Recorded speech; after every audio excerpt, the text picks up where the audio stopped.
All right, so let's hear more about pyramids.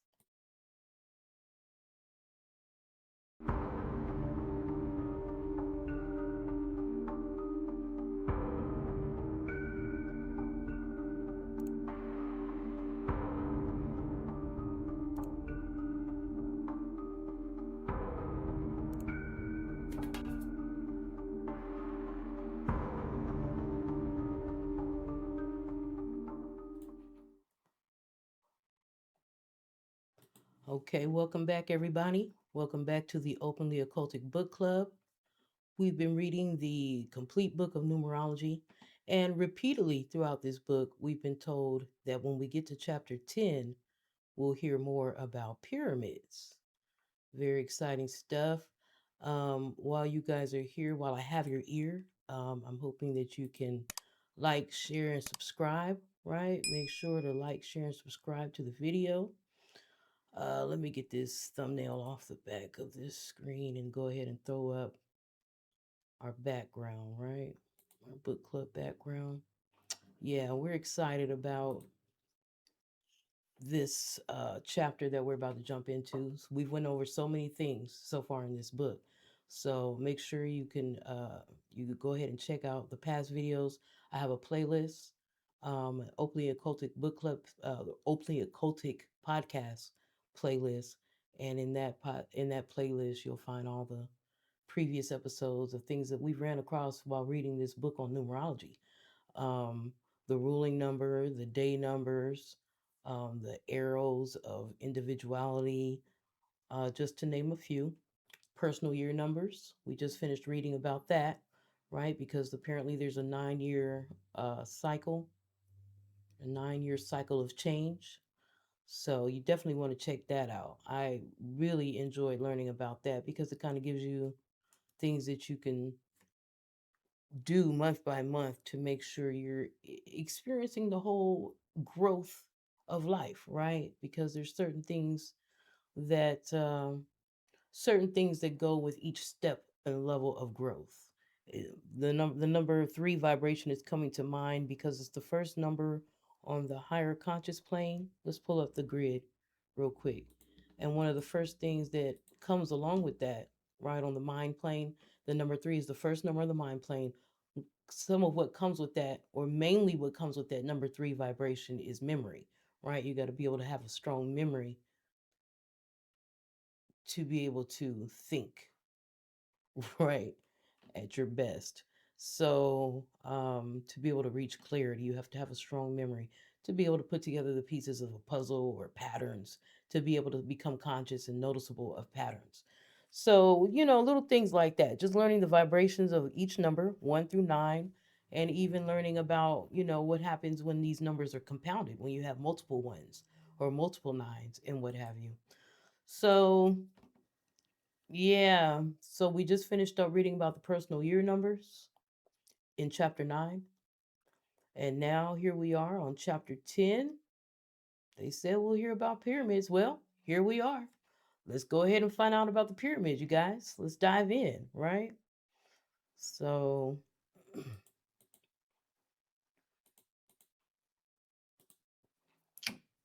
chapter 10 is called The Three Phases of Life. I don't know. It's typos that pop up in this book. So I don't know what this first sentence or the first part of this sentence is saying. Something to chart a journey. Okay, it's a O. To chart a journey into the unknown, a map is required. Yet the most unknown of journeys is what we call life. And where is our map? Did the planning genius, the creator, desert us in this? Our greatest need? Indeed not. Though no one can be certain what might occur next in our lives, there is a map by which we can gain remarkable insight so long as our vehicle, the body, maintains its ability to take us there. This is sounding like human design right about now, right? All my human design people, leave a comment, leave a heart, leave a thumbs up, leave something in the comments. Let me know that you know about human design and you see that that sounds exactly like things being said in human design, in the human design system. So yes, your vehicle, your body, as long as it maintains its ability to take us there. It's true that no one can be certain exactly what might occur in their lives tomorrow or during the remainder of today, for that matter. Most of us have varying types of plans or desires, but not until the moment is with us or has passed can we be certain of what occurred. Even then, many people remain uncertain during or after the event. So unaware are they of what's transpiring in their lives.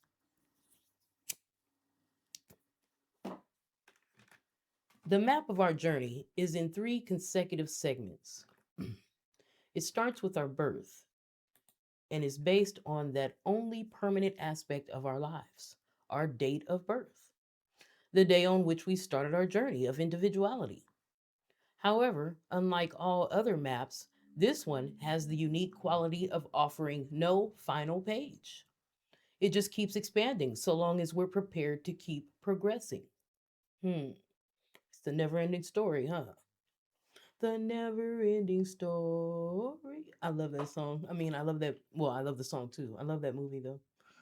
One of my joys as a child in the 80s.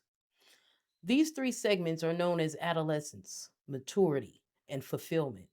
And provided that no karmic or environmental influences decree otherwise, our life will successfully encompass all three phases, right? Adolescence, maturity, and fulfillment.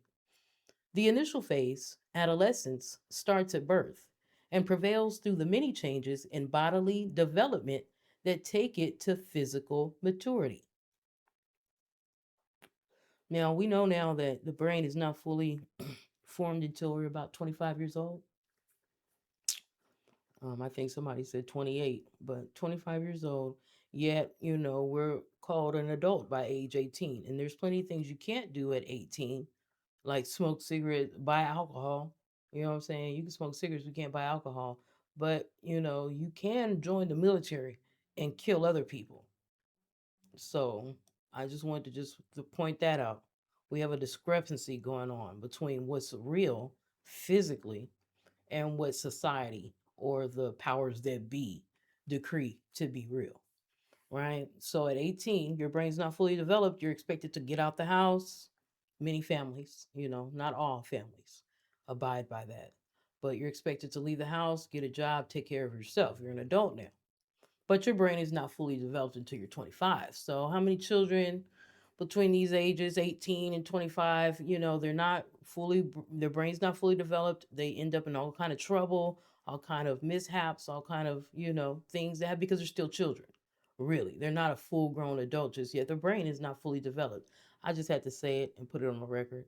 You know what I mean? Because, when I look out at society and the world and I see things happening, I know these facts. So, the facts don't escape me. And I feel bad for people. I feel bad for people. Anywho, let's continue. At a predetermined age, it gives way to the start of the second phase of maturity. This period of adolescence witnesses the ongoing development of our physical body, assuming that karmic and environmental factors do not create a fatal change. Okay? To students of metaphysics, it's no secret that certain external factors can be instrumental in terminating life during its early years, prior to reaching maturity. If this be the plan, the purpose for that life is comparatively simple and fulfilled early. So, we hear things said like this in astrology and numerology circles, and then there's people that are like, they have a tough time trying to wrap their minds around it. And I'm not so sure it's as easy as is being said here anyway, But of course, we think of children, we think of just people whose lights were put out at a young age through accidents and through neglect and purposely put out from a young age. So, we're like, dang, and there's all kinds of sayings, the good die young and things like that, you know. So I don't know if we should hold on to those sayings while we're here in the book club. Primarily because, like we just said, the brain doesn't even develop to 25. So society is already a little off in their expectations of people, the youth, what people that are going through this phase in life, and they put certain limits or whatever or expectations that are, and we're like, well, a lot of us made it. Well, people made it, that's true, and then people didn't make it, and now we're talking about, oh well, the people that didn't make it, like you just said in this book, maybe that's the plan, that's the purpose for that life, and it was their life was the purpose for their life was comparatively simple and fulfilled early. But was it though? These are questions. These are legit questions, and we don't run away from asking real questions. I don't have all the answers. We're just reading. We're reading this book. We're pondering these things, and we can say no if we hear something that we disagree with, or we can say, "Hey, wait a minute. Let's not skirt over that so fast. Let's talk about that a little bit more." So meet me in the comments if you have an opinion on what's being said there about people dying young, if that's the plan, the purpose for their life is comparatively simple and fulfilled early. So there's no accidents. There's no, this person murdered this other young person, and that's their life was comparatively simple and fulfilled early. Was their destiny fulfilled when somebody came and stole their life? Let me know in the comments your thoughts on these. These are difficult topics, um, for people that are close to it. You know, my own mother passed away at 49. I'm 46, so there was moments in my life in my 30s where I was, or early, when I kind of got to my late 30s and early 40s, I started wondering, am I going to pass away at 49 as well? Maybe I should get certain things finished or complete. Maybe I should fulfill my humanitarian goals and missions, just in case. So you have those. I'm close to death. I'm close to unexpected death. I'm close to death, people's lives who were taken early. So I understand the hurt and the pain and how the sensitivity of this topic. I do understand. And that's what I'm pointing out. So if you want to talk about that, meet us in the comments. Or better yet, meet us in the Openly Occultic Book Club chat room. Right? It's open 24 hours a day, 7 days a week. It's a gathering place for people, like-minded people that are into this energetic work, into this occultic topic, and want to talk about these type of things, right? No judging, So meet us there. Let's talk about that. Um, he continues to say, fortunately, such a destiny has always been in the minority and is becoming even more rare. What destiny? Dying young? Is that what he's saying? With average life expectancy now around its highest in the history of humanity, we can more comfortably look to our life developing well into its third phase. So, you know, that's average life expectancy. Anywho, I'm gonna let it go. We're moving on. During the phase of adolescence, human lives are primarily concerned with physical experience. Even though their personal growth cycles indicate varying degrees of influence of a spiritual or mental nature in certain years,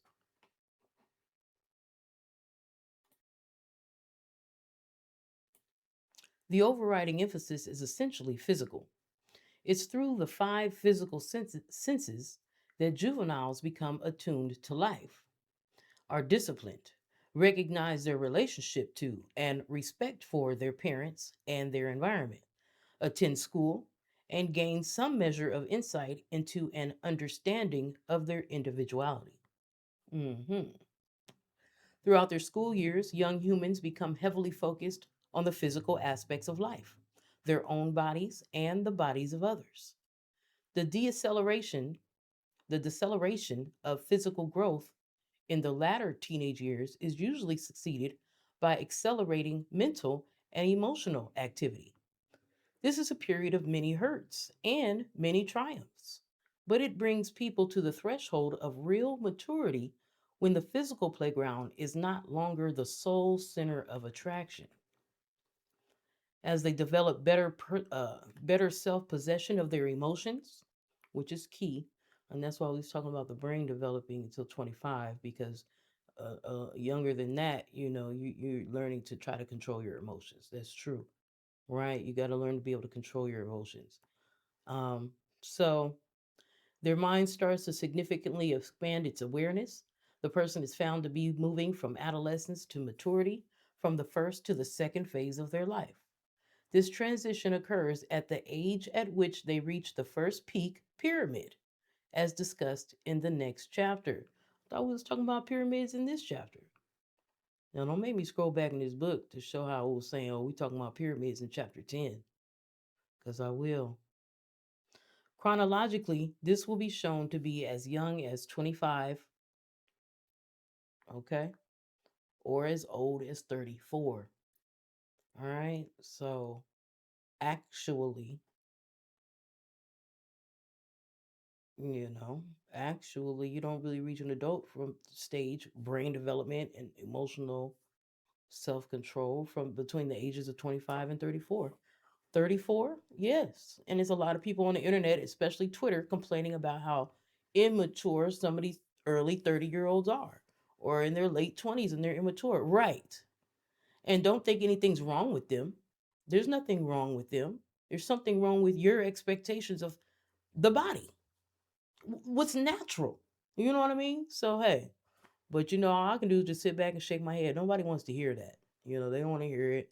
And hey, but as for me and mine, I keep that in mind for me and mine.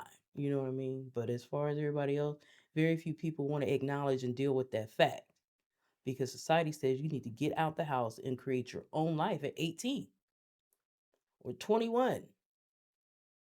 Okay?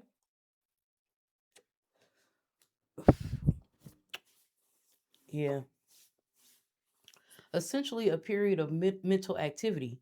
The development of this second phase of human life is directed towards personal emotional control and the understanding of life and attaining financial security and the development of the family unit. Hmm. Strong cyclical influences of varying physical and spiritual activity will continue to prevail during this phase, with the physical gradually losing its dominance while the spiritual gradually intensifies. Career development and financial independence are more easily achieved during this phase than any other, with myriad opportunities being presented as we pass through the diverse cycles of the pyramids. Maturity is a vital phase in the discovery of one's inner self. For the degree of success that we achieve during these 27 years of stability will be instrumental in preparing us for the development of our third phase of life, our years of fulfillment. From the year on which we reach the fourth peak of our pyramids, our emphasis in growth takes on the primary focus of the spiritual. From financial independence, we graduate to the development of spiritual independence and the acquiring of wisdom far more profound than anything we've previously known. Any major changes in our financial or professional world should have been undertaken during the years of maturity, for rarely do radical changes transpire with success during the years of fulfillment. Modifications to our lifestyle can always be undertaken with wisdom, but if a radical change is contemplated in this third phase of life, extreme care must be taken. Discovering the inner self takes on a whole new depth of meaning as we enter the astonished world of spiritual awareness that awaits the mature person. Intuition, compassion, emotional expression, wisdom, and a closer affinity with the Creator take on a degree of increasing development that knows no cessation so long as we seek to continue growing. And this is the crucial point. Most people have an unconscious inner program about dying. They believe they'll do so before they reach a three-figure age. Few people in middle life or younger seem able to contemplate living beyond 100 years of age. Even fewer older people are prepared to mentally make such a commitment. Just where this fallacious concept arose will be examined and negated in chapter 16. We stay in the fulfillment phase until we finally depart from the body. Well, my grandpa passed away at 101, and his sister, I think, was a year or two older. I'm not sure. Our family reunion is coming up in the next few weeks, so it's on my mind. I make slideshows for the family reunion, so I'm collecting all the pictures and scanning pictures and deciding on, all the creativity that goes with making slideshows. It's fun for me. I love to do it. It's exciting. Um, so yeah, that this third phase of life should be our most rewarding is beyond question. After growing, training, investing, and developing for over half a century, surely we deserve the reward of peaceful, joyous development of the inner self as awaits us for as long as we want to partake of it. And the most exciting aspect of all of that is that we actually have the choice. This is our real independence, the ultimate discovery of the inner self.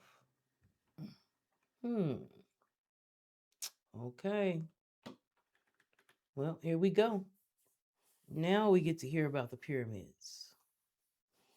Chapter 11, and I really do want to scroll back to see if it was talking about pyramids in chapter 10 before. I'm going to scroll back just because, I got a strong memory. My memory is very strong. So now it's saying chapter 10, and I'm like, well, wait a minute. I thought we was talking about chapter 11 or chapter, now it's saying chapter 11. I thought we were talking about chapter 10. So here I am trying to prove a point.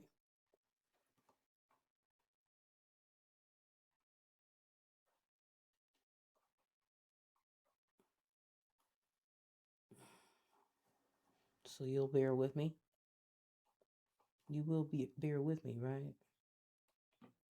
See, I know I ain't tripping. Look at this. Look, y'all. Pyramids. See chapter 10. You see what I'm talking about? And it said it a few times in this book, Pyramids chapter 10. But okay, it's chapter 11. We made it to chapter 11, and chapter 11 is saying it's about pyramids. Great. Well, we're still excited nonetheless. So let's get it. And if you're enjoying yourself while you're here right now, make sure that you hit the like button. We need the algorithm to show this video to as many people as possible so that the algorithm needs to know that there's other people that are interested in these topics. So with you liking this video and sharing it, YouTube and TikTok and wherever else we upload this video, Facebook will share it with other people. So check out our social medias. We're on TikTok and Facebook.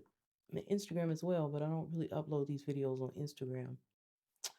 Pyramids, your peak years.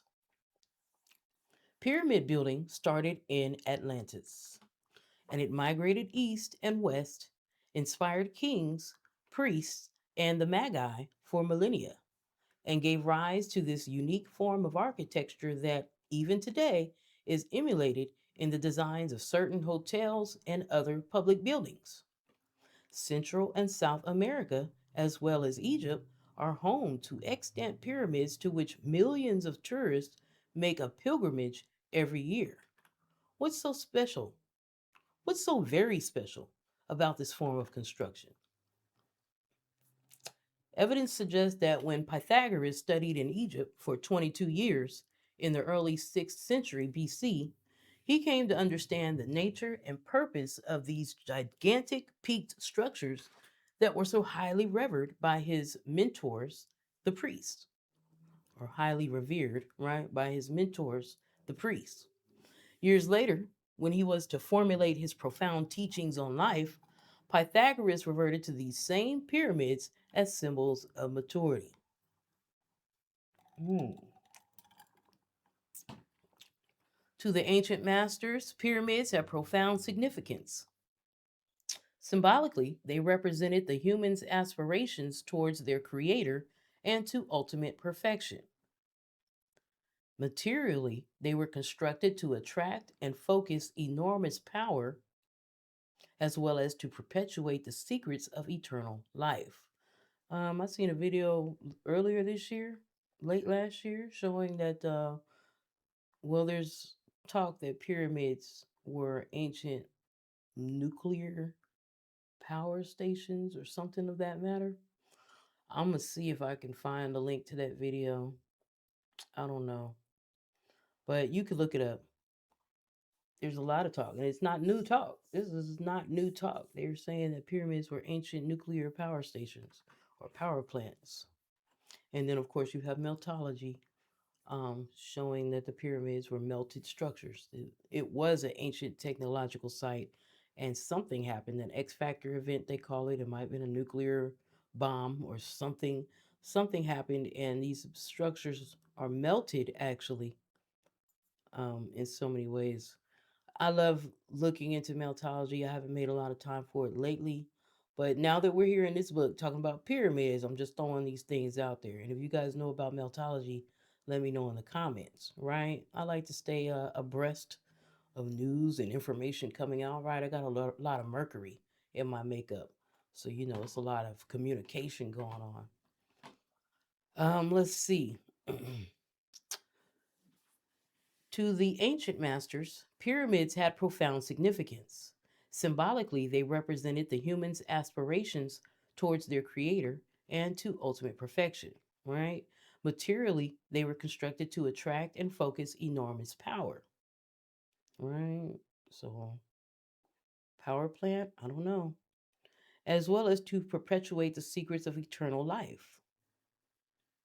Because what else did I read when it comes to the secrets of eternal life? I think we were reading that first book of our season 2, that Melchizedek book, the fire. Because pyramid is fire in the middle. When you break down the word pyramid, it's like it means like fire in the middle. And then this Melchizedek book was talking about the sacred fire, and it's talking about the Kundalini energy, right? Which is like plasma. I don't know, but it's electrical. Dr. Sebi says we're in electric bodies and talks about the electric diet, electric food diet, things like that. Um, and I tried the experiment with water, adding lime to the water. You could attach electrodes or whatever to see the amount of energy, how the energy in this water has changed when you added the alkalinity of the lime or even the lemon to it. And it's more electrical, and you give yourself more of an electrical charge when you drink it, and it's good for your body. So, when we start talking about pyramids, all this comes to mind, right? The fire in the middle.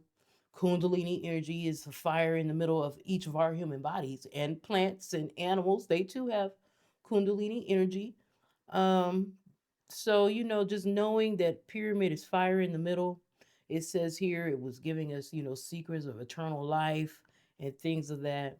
All that just came to mind. It just came up in my thoughts while reading this. I hope you guys don't mind me ruminating while I read and process what's being said and put it in its place. Because, I have, like I said, I got a strong memory and I'm constantly researching. In human design, I'd be what's called an investigative martyr. I'm a 1-3 profile in human design. So I'm into investigating. I love soaking up knowledge. Um, and I'm glad I have a strong memory because it makes it easier for me to research because I can remember bits and pieces taken from here and here and here. It's like little puzzle pieces, and I'm just continuously fleshing out the portrait, right? So that's why I ruminate. Thank you for your patience. I appreciate you guys. The total construction was not meant to be merely an impressive funeral edifice. And in fact, they say no pharaoh bodies were found in the Great Pyramid of Giza. There's not bodies. It's not a tomb. But anywho, so it's not meant to be merely an impressive funeral edifice. It was instead a gigantic power source within which the knowledge and wisdom of the buried leaders could be amplified and then spiritually transmitted throughout the nation, thereby perpetuating their omniscient influence over the affairs of the people. Look at this. What did we just read here? Mm, mm, mm. A gigantic power source, we're talking about pyramids, within which the knowledge and wisdom of the buried leaders could be amplified and then spiritually transmitted throughout the nation, thereby perpetuating their omniscient influence, the pharaohs, affairs of the people, over the affairs of the people. Interesting. Okay. The mode of construction of the pyramids also involved the ancient mysteries, many of which remain undiscovered even today. But what we do know is that the ancient symbolism, as represented by these noble structures, has been adapted by Pythagoras in consequence of his deep studies to be representative of the most noble structures, of the other most noble structures, the human body in its maturing state.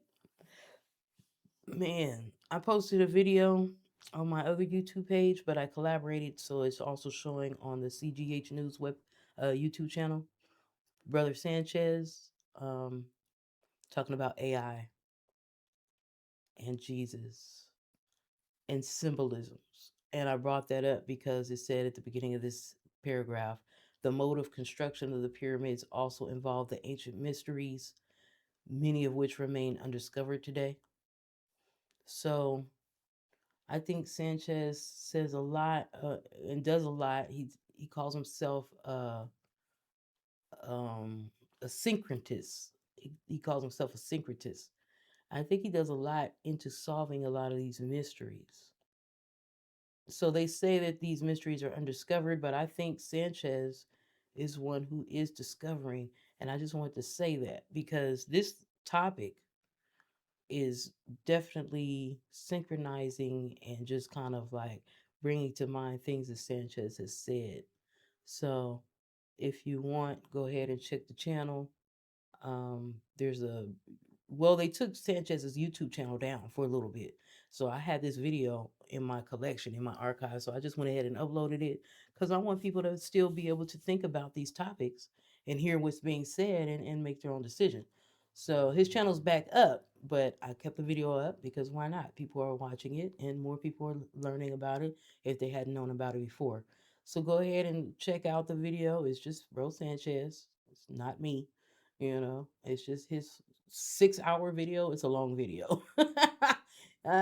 He does like talk, and he calls it being thorough, breaking it down so everybody of all ages and cultures and understandings can understand. And so we appreciate him for his service, because somebody's got to do it. It's a lot of work trying to figure some of these mysteries out, right? So he's taking it upon himself to do it, and I like to listen and I like to learn. So this topic is bringing him to mind. So go ahead and check that video out if you get a chance. It says 4 pyramids are constructed to represent human life through the years of maturity. These represent a period of 27 years, comprising 3 cycles, each of 9 years, the age of which each person commences their ascent of the pyramids is found by deducting their ruling number from the mystical number 36. Hmm. My ruling number is 7. So if I take 36 minus 7, I'll have 29, right? Okay. This number had a special significance in the design and construction of the ancient pyramids, representing as it does the square of 6, the number of creation, right? 6 atoms, 6 electrons, 6 protons, neutrons, something, but that's your 666, right? Creation. Everybody's got some six carbon. I don't know. It's something. You could Google it. It also has a significant special significance for biblical scholars, for it's the number of chapters of the fourth book of the Bible, the name of which is Numbers. Okay? Did you know that? 6 chapters in the book of Numbers. Hmm.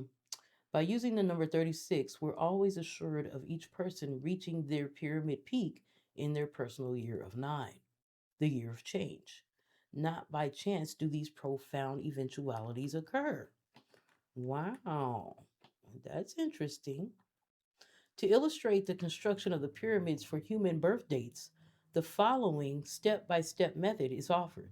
It's the simplest and most reliable means to learn the construction, so readers should be prepared to follow it precisely and to practice it on the birth dates of every person they can.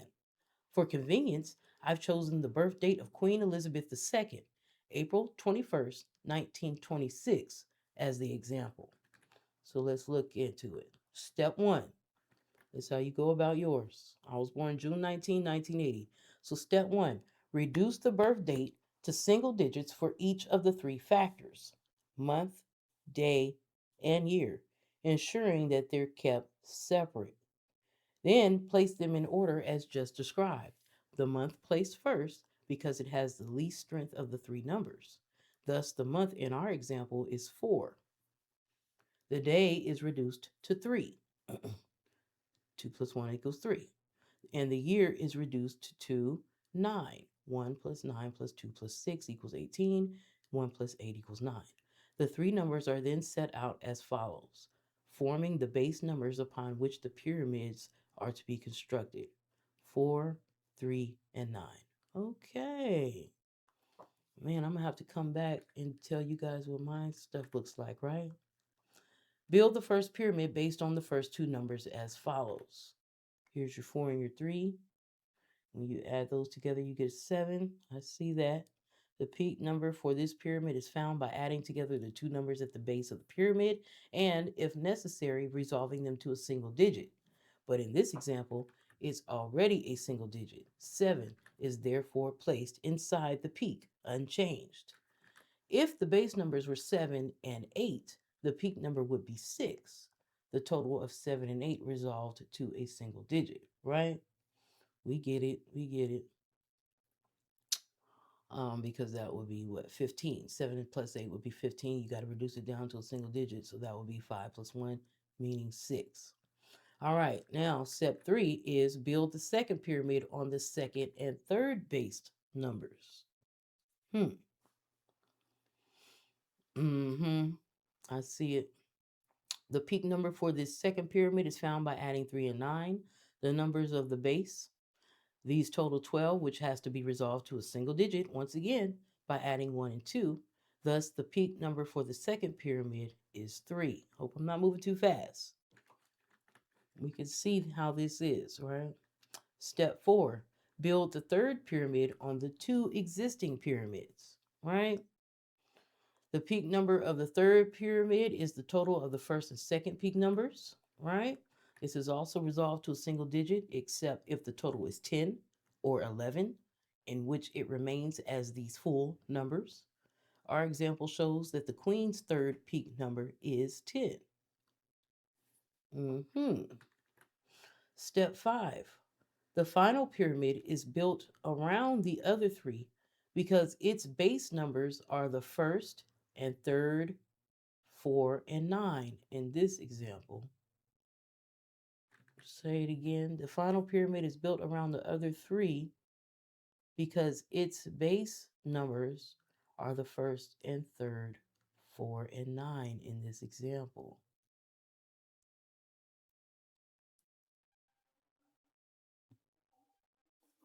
Let's continue reading. The peak number of this fourth pyramid is the total of its two base numbers, 4 and 9, being 13 as well. Excuse me. As with the other peaks, this is resolved to a single digit, resulting in a peak number of 4. But if the total were 10 or 11, they would not be reduced. Let's just keep that in mind. It's important to note that these two double numbers are only used if they appear on the third or fourth peaks. It's 10 and 11. For here, their stronger spiritual influence has special importance as the third phase of life is approached. So, step 6, we now have 4 pyramids representing the queen's second stage of life, maturity. The peak of each pyramid indicates very important years in the period of the queen's maturity. The age at which she reaches the first peak is the chronological age at which her second stage of life, maturity, begins. This is found by reducing or deducting her ruling number 7 from 36.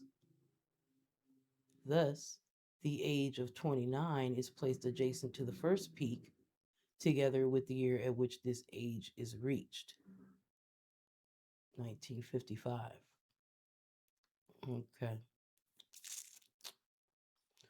so this is where you take that 36 and you subtract a ruling number, and that's how you get that when the second stage of life begins, the maturity. So when she was 29. And what you see what I'm saying? Past 25th. Now she's a queen. She could go ahead and let the people know you're not really grown up till you know what I'm saying, you about definitely not 18. You know what I'm saying? That's all we saying. Not 18. But hey, anywho, so that was in 1955 for her. The ages attained at the remaining pyramid peaks advanced in nine advance in 9 year intervals. Thus, the second peak is reached at age 38 in the year 1964, and the third peak at age 47, right? Because you add 9 years to that 38, and that's in 1973 for her. The fourth peak at age 56 in 1982. Hmm. When these numbers are placed on the pyramid diagram, it's completed as follows. You see that? Mm-hmm. Hmm. Let me see something. 1960, 1973, 1964. The second peak is reached at age 38 in the year 1964. The third peak at age 47 in 1973.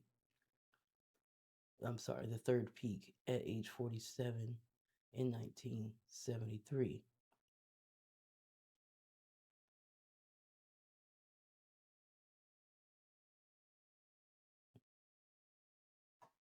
The fourth peak at age 56 in 1982.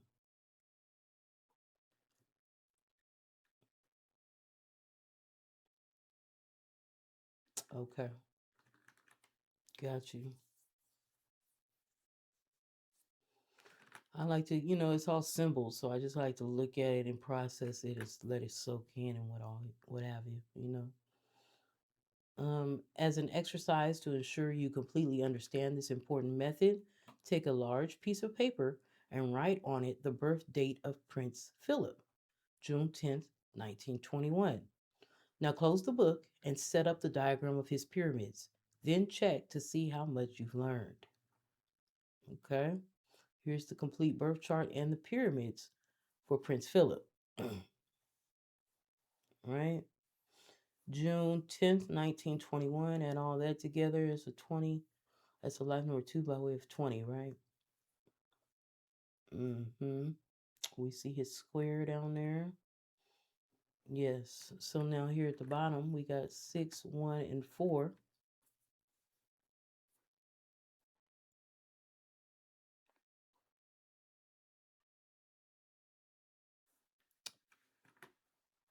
Well, you guys will figure it out.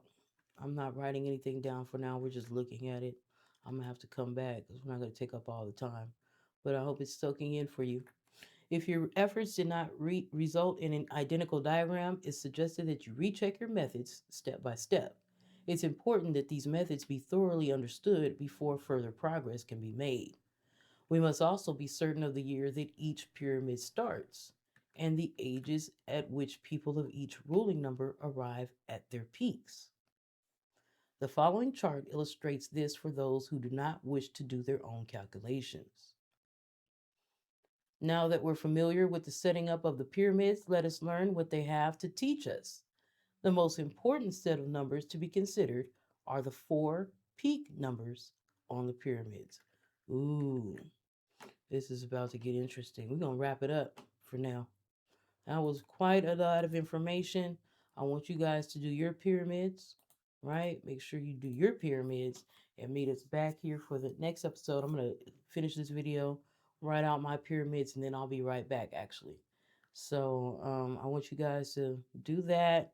Let's come with the peak numbers. Let's see what we're talking about here and what all it means. But first things first, you got to make your pyramid, right? You got to make your pyramid. So make sure you do that. We will come back. I hope you guys enjoyed this episode. I hope you have a great day. And until we meet again, wholeness and balance.